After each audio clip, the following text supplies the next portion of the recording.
Good evening to all. Today we will discuss about abnormalities in pregnancy. तो आइए आज हम लोग जानेंगे कि प्रेगनेंसी में क्या क्या एबनॉर्मलिटीज़ हो सकती हैं। ये बहुत ही मोस्ट इम्पॉर्टेंट टॉपिक है सभी के लिए, स्टूडेंट के लिए भी, जनरल लोगों के लिए भी, सभी के लिए बहुत इंपॉर्टेंट टॉपिक है। तो आइए हम लोग जानते हैं इसमें जो एबनॉर्मलिटीज़ होती हैं।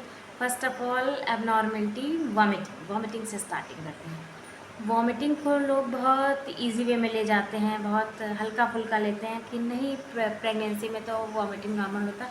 हाँ, ये नॉर्मल है क्योंकि ये एक सिम्टम है प्रेगनेंसी का। फर्स्ट ट्राइमेस्टर में वॉमिटिंग होती है, इसे एमिसिस ग्रेविडम भी बोलते हैं। बट अगर ज़्यादा हो रही है तो ध्यान देने की ज़रूरत है। अगर मॉर्निंग में होती है, स्टार्टिंग में थोड़ी बहुत मॉर्निंग में होती है, तब तो ये एमिसिस ग्रेविडम है, एक सिम्टम है प्रेगनेंसी का फर्स्ट ट्राइमेस्टर में बस केवल। यदि अगर ज़्यादा होती है तो उसे हाइपर एमिसिस ग्रेविडम बोलते हैं और इसके लिए जो है ट्रीटमेंट भी कराना चाहिए। बहुत ही इम्पॉर्टेंट होता है, इसका ट्रीटमेंट कराना चाहिए। और ये कई वजह से भी हो सकती है। एक अर्ली प्रेगनेंसी में भी हो सकती है, लेट प्रेगनेंसी में। अर्ली प्रेगनेंसी किसे कहते हैं? जो 18 ईयर्स से पहले की, मतलब अगर कोई फीमेल है वो 18 साल से पहले अगर प्रेगनेंसी कंसीव करती है तो ज़्यादा वॉमिटिंग की चांसेस है। या फिर फर्स्ट बार उसने कंसीव किया है तो ज़्यादा वॉमिटिंग के चांसेस होते हैं। या फिर लेट प्रेगनेंसी मीन्स कि 35 के एज के बाद अगर की प्रेगनेंसी, तो भी चांसेस ज़्यादा हो जाते हैं। तो पहला जो होता है एबनॉर्मलिटीज़ में वो आता है आपका वॉमिटिंग। आप लोग जान चुके हैं वॉमिटिंग। देन जो होता है वो हम बात करेंगे एनीमिया।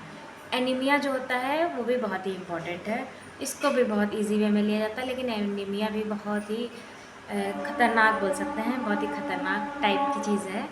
तो एनीमिया का भी काफ़ी ध्यान दिया जाता है। अगर ये भी अगर 10 हीमोग्लोबिन जो होता है वो 12 से 16 ग्राम के बीच में होता है तो ये नॉर्मल माना जाता है। और जो अगर इसका 10 से कम हीमोग्लोबिन का लेवल है, तो प्रेगनेंसी में अगर 10 से कम हीमोग्लोबिन का लेवल है तो एनीमिक मानी जाती है लेडी जो होती है। तो एनीमिया के बारे में जान चुके हैं। थर्ड आपकी जो आती है एबनॉर्मलिटीज़ वो थी प्री एक्लेम्सिया। अब प्री एक्लेम्सिया क्या? यहाँ पे जो वॉमिटिंग है और एनीमिया है, इससे बहुत सारे ज़्यादा लोग 95% लोग जानते हैं, लेकिन जो प्री एक्लेम्सिया वो कम ही लोग जानते हैं। तो प्री एक्लेम्सिया भी एक एबनॉर्मलिटी है। वो क्या एबनॉर्मलिटी है कि प्रेगनेंसी के 20 वीक के बाद जब इनमें से मतलब कुछ निम्न में से कोई 2 सिम्टम्स अगर पता चल जाए तो उसे प्री एक्लेम्सिया कहते हैं। जैसे कि हाई बीपी जो होता है, हाई बीपी 140/80 mmHg, और एडिमा या सॉइलिंग या फिर पेशाब में प्रोटीन की जो मात्रा होती है वो 1 ग्राम तक बढ़ जाती है, तो उसे प्री एक्लेम्सिया कहते हैं। और आपकी फोर्थ जो एबनॉर्मलिटी आती है वो आती है इक्लेम्सिया। इक्लेम्सिया क्या होता है? ये प्रेगनेंसी के लास्ट मंथ जो होता है, इसमें जब 2 सिम्टम्स में से कोई 2 सिम्टम्स अगर दिखाई देते हैं, लाइक जो हाई बीपी होता है 140/90 mmHg अगर बीपी हो जाए, एडिमा या स्वेलिंग, या फिर पेशाब में प्रोटीन की जो मात्रा होती है वो 1 ग्राम बढ़ जाए, ये होता है। प्री एक्लेम्सिया क्या होता है? वो प्रेगनेंसी के 20 वीक के बाद, मतलब स्टार्टिंग फेज में। एक्लेम्सिया क्या होता है कि लास्ट मंथ, प्रेगनेंसी के लास्ट मंथ, उसे एक्लेम्सिया बोलता है। ये हो गया। और फिर आता है ब्लीडिंग पर वेजाइना। ये भी बहुत ही इम्पॉर्टेंट है। ब्लीडिंग पर वेजाइना मीन्स कि होता है कि डिलीवरी से पहले वेजाइना के थ्रू ब्लीडिंग होना, ये भी एक एबनॉर्मलिटीज़ ही है। तो इसे बोलते हैं, इसको एंटीपार्टम हैमरेज भी बोलते हैं।